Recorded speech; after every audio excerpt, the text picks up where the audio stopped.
There is a famous story about a monk who finally reached his breaking point. He was frustrated, he felt like he was being kept in the dark about the big questions in life. So he marched up to the Buddha and gave him a flat out ultimatum. He said, I need answers. Is the universe eternal? Does the soul live on after the body dies? What actually happens when we die? If you can't give me a straight answer right now, I am quitting. I am handing in my robes. The Buddha didn't get annoyed. He didn't try to argue, he just told a story. He said, imagine a man is shot with a poisoned arrow. His family finds him and rushes him to a doctor. But just as the doctor reaches for the arrow to pull it out, the man stops him. The man says, wait, I'm not letting you touch this arrow until I know who shot me.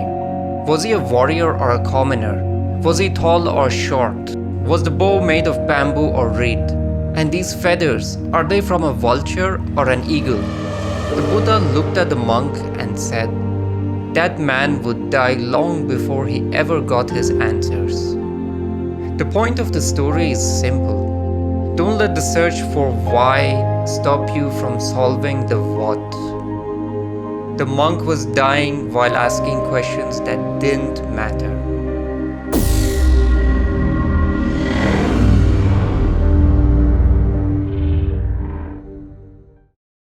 In our world today, we aren't being hit by literal arrows, but we're being hit by stress arrows every single day. It's that passive-aggressive email, a mistake you made at work, a rejection, or a health scare.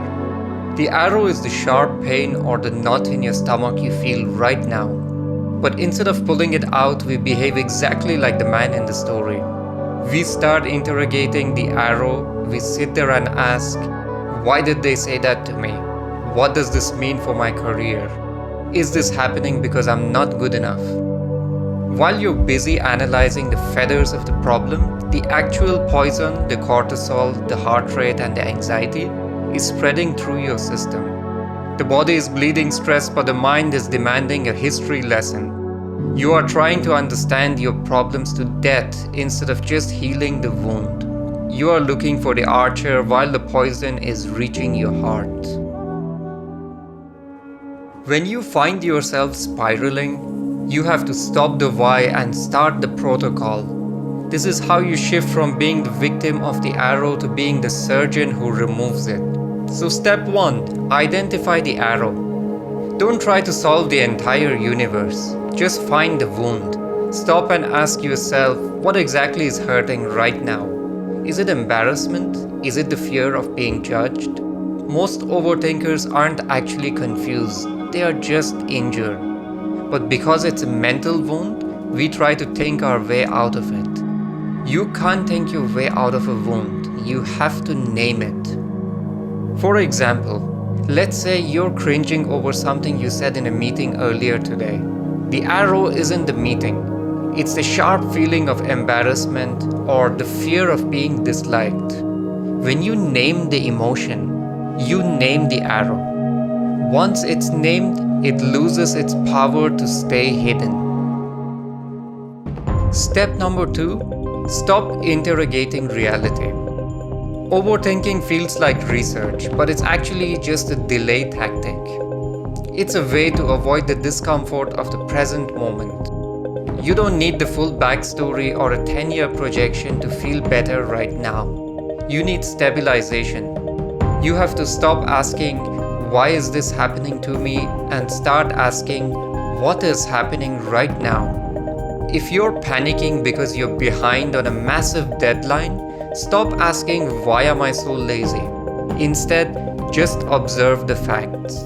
I am sitting at my desk, my heart is racing, and I have a blank document in front of me. One leads to a spiral, the other leads to a solution. You are moving from a courtroom interrogation to an emergency room assessment. Step 3, reduce the question to one action. Overthinking makes a problem look like a mountain, but a reset requires you to turn that mountain back into a molehill. Don't look at the next 10 steps, just look at the next 5 minutes.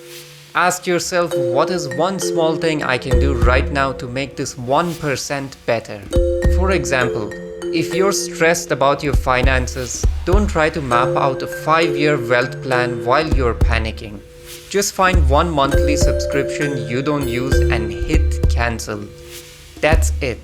You aren't fixing your entire life, you're just stopping one tiny leak. And step 4, act before the narrative grows. Delay is the fuel for anxiety. The longer that arrow stays in, the more time your mind has to invent a horror movie about what happens next. You have to move before the narrative expands. For example, if you're stressed about a messy house, don't think about the deep clean. Just stand up and wash one single dish. Physical movement breaks the mental loop.